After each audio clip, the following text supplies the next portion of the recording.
सभी साथियों को नमस्कार। मैं हूं तब्रेज़ और आज मैं आपको पढ़ाने जा रहा हूं अपवाह तंत्र एवं प्रतिरूप। कुल 127 प्रश्न है। इस आइए देखते हैं एक एक करके। अगर वीडियो आपको कंटेंट पसंद आती है तो इसे जो है लाइक करिएगा और दोस्तों में शेयर करिएगा और सब्सक्राइब करिएगा। आइए शुरू करते हैं बिना देरी किए। सिंधु नदी की सहायक श्योक, गिलगित, जास्कर, हुंजा, नुब्रा, शिगार, गास्टिंग व द्रास नदियाँ कहाँ से निकलती हैं? तो इसका सही उत्तर है हिमालय पर्वत से। अगला है सिंधु की सहायक कुर्रम, तोची, गोमल, झाबे तथा कंदर नदियाँ कहाँ से निकलती हैं? सुलेमान पर्वत श्रेणी से। प्रश्न नंबर 3 है मान पर्वत श्रेणी से चिनाब नदी का उद्गम स्थल कहाँ है? तो इसका सही उत्तर है हिमाचल प्रदेश। सिंध की सहायक नदी झेलम किस नदी में आकर मिलती है? तो चिनाब में मिलती है आकर के, पाकिस्तान में झंग के निकट मिलती है। ठीक है, ध्यान दीजिए। प्रश्न नंबर 5 है किशन गंगा किसकी सहायक नदी है? तो ये झेलम की सहायक नदी है। प्रश्न नंबर 6 है किशन हिमालय क्षेत्र से निकलने वाली यमुना की सबसे बड़ी सहायक नदी कौन सी है? तो टोंस है। ये पूछता है अक्सर, यमुना की सबसे बड़ी सहायक नदी टोंस। प्रश्न नंबर 7 है भारत में गंगा के बाएं तट से मिलने वाली अंतिम सहायक नदी है? तो गंगा तट से मिलने वाली अंतिम जो सहायक नदी है वह है महानंदा। प्रश्न नंबर 8 है गंगा नदी का स्रोत गंगोत्री हिमनद किस सुप्रसिद्ध तीर्थ स्थल के निकट है? तो यह केदारनाथ के निकट है। प्रश्न नंबर 9 है किस स्थान पर अलकनंदा तथा भागीरथी का संगम होता है? तो देवप्रयाग में भागीरथी और अलकनंदा का संगम होता है। प्रश्न नंबर 10 है तिब्बत पठार के मामचा चुंग हिमनद से निकलने वाली वह कौन सी नदी है जिसे नेपाल में करनालों की संज्ञा से अभिहित किया जाता है? तो यह घाघरा नदी है दोस्तों। प्रश्न नंबर 11 है उलर झील से होकर कौन सी नदी बहती है? तो झेलम नदी बहती है। श्रीनगर किस नदी के तट पर बसा है? तो यह भी झेलम नदी के तट पर बसा है। कौन सी नदी हिमाचल प्रदेश की चंबा घाटी से होकर बहती है? तो रावी नदी जो है हिमाचल प्रदेश के चंबा घाटी से होकर बहती है। प्रश्न नंबर 14 है लुधियाना एवं फिरोजपुर किस नदी के तट पर बसे हैं? तो लुधियाना और फिरोजपुर सतलज नदी के तट पर बसे हैं। प्रश्न नंबर 15 है बाईं ओर से मिलने वाली गंगा की पहली सहायक नदी कौन सी है? तो पहली सहायक नदी जो है बाईं ओर से मिलने वाली वह रामगंगा है। प्रश्न नंबर 16 है घाघरा से रामपुर के निकट कोरियाला से कौन सी नदी मिलती है? तो कोरियाला में घाघरा, रामपुर के पास कोरियाला से शारदा नदी मिलती है घाघरा से। प्रायद्वीपीय भारत की सबसे लंबी नदी कौन सी है? तो गोदावरी और कृष्णा है। गोदावरी सबसे बड़ी है जिसमें। आगे है एडन नहर को जल किस नदी से प्राप्त होता है? तो एडन नहर को जल दामोदर नदी से प्राप्त होता है। बहुत बार क्वेश्चन ये पूछे जा चुके हैं, इसलिए जो है ये बहुत महत्वपूर्ण प्रश्नों की श्रृंखला है, तो इस वीडियो को बिना स्किप किए देखिएगा दोस्तों। अगला है राजरप्पा किन नदियों के संगम पर अवस्थित है? तो दामोदर एवं भेरा नदी के संगम पर अवस्थित है। कौन? राजरप्पा।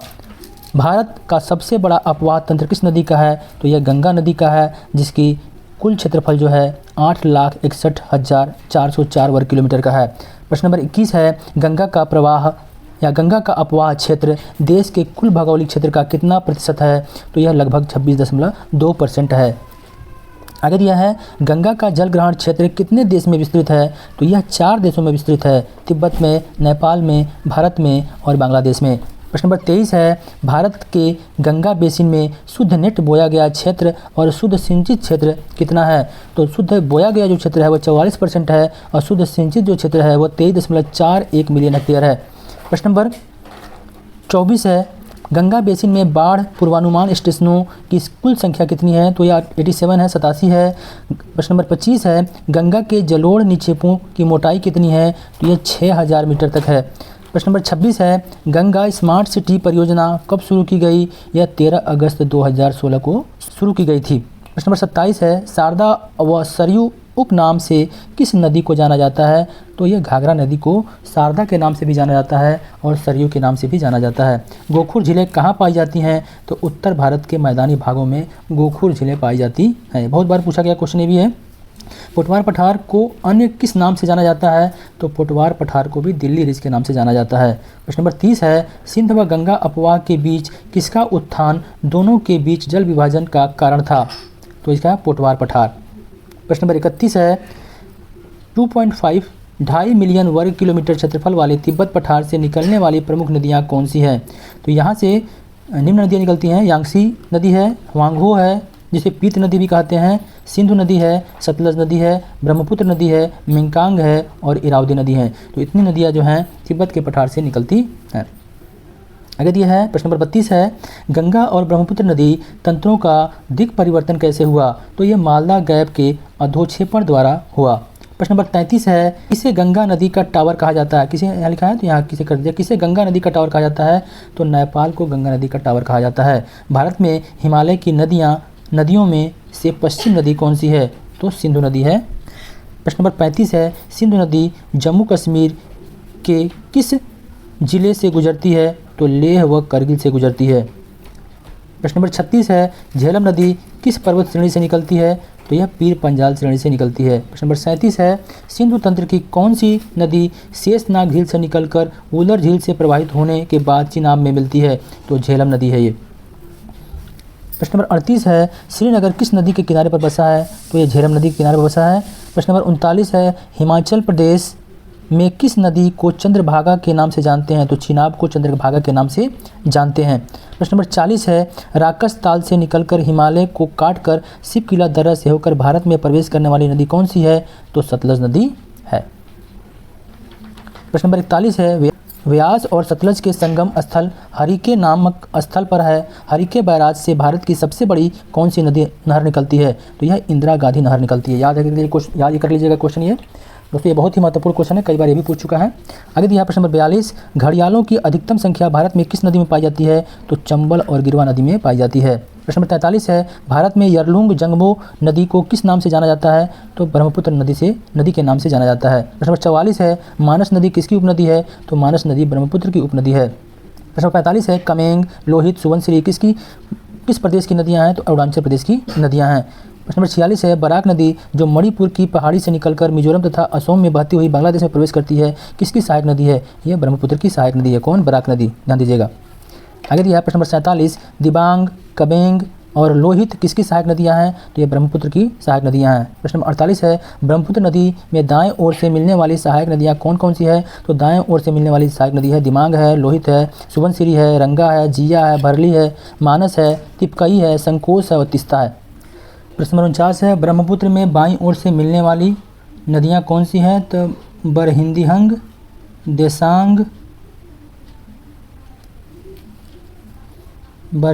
देसांग, दिक्खो, धनसिरी और कपिली है। गोवा की मुख्य नदी कौन सी है? प्रश्न नंबर 50 है, तो मांडवी नदी है। प्रश्न नंबर 51 है, वैगाई एवं ताम्रपड़ी नदी कहाँ में गिरती हैं? तो क्रमशः पाक की खाड़ी में और मन्नार की खाड़ी में। प्रश्न नंबर 52 है, उत्तर भारत की गंगा, दक्षिण भारत की गंगा तथा दक्षिण गंगा कौन सी नदियां हैं? तो उत्तर भारत की गंगा गंगा नदी को, दक्षिण भारत की गंगा की लगा है तो कावेरी नदी को, और दक्षिण गंगा गोदावरी को कहते हैं। बहुत इंपॉर्टेंट क्वेश्चन है ये। प्रश्न नंबर 53 है, गंगा किस प्रकार की नदी है? तो पूर्वानुवर्ती नदी है जो महान हिमालय तथा लघु हिमालय को काटकर सकरे गाज का निर्माण करती है। प्रश्न नंबर 54 है, उज्जैन किस नदी के किनारे बसा है दोस्तों? तो ये क्षिप्रा नदी के किनारे बसा है और ये चंबल की सहायक नदी है। प्रश्न नंबर 55 है, रामगंगा किसके निकट गंगा से मिलती है? तो कन्नौज के निकट जो है रामगंगा गंगा नदी से मिल जाती है। प्रश्न नंबर 56 है, किस नदी को नेपाल में शालिग्राम तथा नारायणी की संज्ञा दी गई है? तो उत्तर है इसका गंडक नदी। प्रश्न नंबर 57 है, अलकनंदा किस हिमानी से निकलती है? तो यह बद्रीनाथ के ऊपर संतोपत हिमानी से निकलती है। प्रश्न नंबर 58 है, गंगा की सर्वाधिक लंबाई किस प्रदेश में है? तो यह उत्तर प्रदेश में है, इसकी लंबाई 1450 किलोमीटर है। प्रश्न नंबर 59 है, भारत में सबसे बड़ा अपवाह तंत्र किस नदी का है? तो यह गंगा नदी का है। प्रश्न नंबर 60 है, कौन सी नदी बद्रीनाथ से होकर बहती है? तो अलकनंदा जो है बद्रीनाथ से होकर के बहती है। प्रश्न नंबर 61 है, गांधी सागर बांध किस नदी पर बनाया गया है? तो यह चंबल नदी पर बनाया गया है दोस्तों। प्रश्न नंबर 62 है, यमुना की सहायक केन नदी कहाँ से निकलती है और कहाँ मिलती है? तो यह केन नदी जो है कैमूर की पहाड़ी सतना से निकलती है और बांदा के निकट यमुना में मिल जाती है। किसके निकट? बांदा के निकट। और कहाँ से निकलती है केन? कैमूर की पहाड़ी सतना से निकलती है दोस्तों। प्रश्न नंबर 63 है, नेपाल हिमालय में धौलागिरी व माउंट एवरेस्ट के बीच से निकलने वाली चंपारण जिले में मैदान पर उतरने वाली तथा सोनपुर के निकट गंगा से मिलने वाली नदी कौन सी है? तो ये गंडक नदी है जो गंगा से सोनपुर में मिल जाती है। प्रश्न नंबर 64 है, गोमती नदी की उत्पत्ति कहाँ से हुई है? तो पीलीभीत जिले के फुलहर झील से हुई है। प्रश्न नंबर 65 है, जौनपुर तथा लखनऊ किस नदी के तट पर बसा है? तो यह गोमती गोमती नदी के तट पर बसा है? कौन? जौनपुर और साथ साथ लखनऊ भी, दोनों। प्रश्न नंबर 66 है, हिमालय क्षेत्र के टोन्स तथा विंध्य क्षेत्र की टोन्स नदियाँ किसकी सहायक नदियाँ हैं? तो यह क्रमशः यमुना एवं गंगा की सहायक नदियाँ हैं। प्रश्न नंबर 67 है, घाघरा नदी गंगा में कहाँ मिलती है? तो यह छपरा में मिलती है। प्रश्न नंबर 68 है, बंगाल की शोक नदी दामोदर नदी किसकी सहायक नदी है? तो बंगाल की शोक दामोदर नदी जो है वह हुगली की सहायक नदी है दोस्तों। प्रश्न नंबर 69 है, हिंडन किसकी सहायक नदी है? तो हिंडन नदी जो है यमुना नदी की सहायक नदी है। प्रश्न नंबर 70 है, शारदा या सरयू किसकी सहायक नदी है? तो शारदा या सरयू घाघरा नदी की सहायक नदी है। प्रश्न नंबर 71 है, रावी नदी हिमाचल प्रदेश की किस पहाड़ी से निकलती है? तो रावी नदी हिमाचल की कुल्लू पहाड़ी के रोहतांग दर्रे से निकलती है। प्रश्न नंबर 72 है, भाखड़ा नांगल परियोजना के नहर तंत्र का पोषण कौन नदी करती है? तो भाखड़ा नांगल परियोजना के नहर तंत्र का पोषण सतलज नदी करती है। प्रश्न नंबर 73 है, गंगोत्री हिमानी 3900 मीटर उत्तराखंड राज्य के किस जिले में स्थित है? तो यह उत्तरकाशी जिले में स्थित है। गंगोत्री हिमानी कहाँ स्थित है? उत्तरकाशी जिले में स्थित है। प्रश्न नंबर 74 है, धौली गंगा व विष्णु गंगा किसकी धाराएं हैं? तो यह अलकनंदा की धाराएं हैं। प्रश्न नंबर 75 है, राप्ती किसकी सहायक नदी है? तो राप्ती जो है घाघरा की सहायक नदी है। प्रश्न नंबर 76 है, विश्व की सबसे बड़ी गल्फ मैक्सिको की गल्फ है, जबकि विश्व की सबसे बड़ी बे कौन सी है? तो यह बंगाल की बे है, जो सबसे बड़ी है, विश्व की सबसे बड़ी बे। बे ऑफ बंगाल के किनारे अवस्थित देश कौन से हैं? तो भारत है, बांग्लादेश है, थाईलैंड है, म्यांमार है, इंडोनेशिया है, मलेशिया है और श्रीलंका है। प्रश्न नंबर 78 है, किस नदी के मिलने के बाद बांग्लादेश की जमुना ब्रह्मपुत्र को मेघना नदी की संज्ञा दी जाती है? तो सुरमा नदी। इस नदी के मिलने के बाद बांग्लादेश में जमुना को मेघना के नाम से जानते हैं। जमुना जो है किस नदी के मिलने के बाद मेघना बन जाती है? तो ये आप बताएंगे, सुरमा नदी के मिलने के बाद जमुना जो है मेघना बन जाती है। प्रश्न नंबर 79 है, सुरमा नदी की उत्पत्ति का स्थल कहाँ है? तो सुरमा नदी का उत्पत्ति स्थल मणिपुर में है। प्रश्न नंबर 80 है, गंगा की बाएं तट से मिलने वाली अंतिम सहायक नदी महानंदा कहाँ से निकलती है? तो यह दार्जिलिंग की पहाड़ियों से निकलती है। प्रश्न नंबर 81 है, ट्रांस हिमालय से निकलने वाली प्रमुख नदी कौन सी है? तो सिंध, सतलज और ब्रह्मपुत्र है। ट्रांस हिमालय से कौन कौन निकल रहा है? सिंध निकल रहा है, सतलज और ब्रह्मपुत्र निकल रहा है। प्रश्न नंबर 82 है, गंगा नदी की एकमात्र सहायक नदी जिसका उद्गम मैदान में है? इसका उत्तर है गोमती नदी। प्रश्न नंबर 83 है, महान हिमालय से निकलने वाली प्रमुख नदियाँ कौन सी हैं? तो महान हिमालय से गंगा, यमुना तथा उसकी सहायक नदियाँ तथा हिमालय की जो सहायक नदियाँ हैं वो निकलती हैं यहाँ से। ठीक है, आगे है प्रश्न नंबर 84, गंगा की सहायक कौन सी नदी मार्ग बदलने के लिए प्रसिद्ध है? तो कोसी नदी जो है यह मार्ग बदलने के लिए प्रसिद्ध है। इसको बिहार में बिहार का शोक के नाम से भी जानते हैं। प्रश्न नंबर 85 है, ब्रह्मपुत्र नदी का उद्गम कौन सी पर्वत श्रेणी है? तो ब्रह्मपुत्र नदी का उद्गम जो है कैलाश पर्वत श्रेणी है। नदी अवस्था में प्रायद्वीपीय नदियाँ किस अवस्था का प्रतिनिधित्व करती हैं? तो यह प्रौढ़ अवस्था है या पौढ़ अवस्था। प्रश्न नंबर 87 है, कौन सी नदी 3 बार 2 धाराओं में विभक्त हो जाती है और मील आगे जाकर पुनः मिल जाती हैं? इस प्रकार श्रीरंगपट्टम, शिवसमुद्रम और श्रीरंगम के द्वीपों का निर्माण करती है। तो यह कावेरी नदी है। ठीक है, 3 धाराओं में बढ़ती है, फिर आगे चल के तीनों धाराएं एक में मिल जाती हैं। और ये कौन सी नदी है भाई? तो ये कावेरी नदी है। प्रश्न नंबर 88 है, वह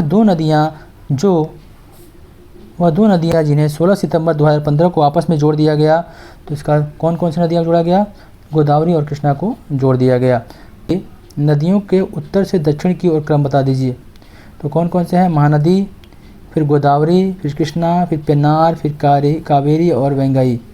प्रायद्वीपीय नदियों की लंबाई के अनुसार घटता हुआ अनुक्रम बता दीजिए। तो गोदावरी सबसे लंबा है, उसके बाद कृष्णा है, उसके बाद नर्मदा है, महानदी है, कावेरी है और फिर ताप्ती है। अरब सागर में मिलने वाली नदियों के नाम, तुंगभद्रा तथा भीमा किसकी सहायक नदियां हैं? तो ये कृष्णा की सहायक नदियां हैं। उत्तरी मैदान की नदियां किस अपवाह प्रतिरूप को प्रदर्शित करती हैं? तो वृक्षाकार प्रतिरूप को प्रदर्शित करती हैं। उत्तरी मैदान की नदियां वृक्षाकार प्रतिरूप को प्रदर्शित करती हैं। प्रश्न नंबर 93 है, जब सभी दिशाओं की नदियां बहकर किसी झील में विसर्जित होती हैं तो कहलाती हैं? इसे क्या बोलते हैं?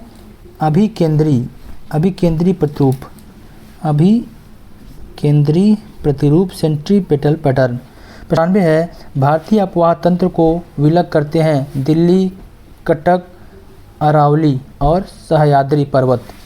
प्रश्न नंबर 95 है, भारत के कुल अपवाह क्षेत्र का कितने प्रतिशत भाग जल बंगाल की खाड़ी में विसर्जित होता है?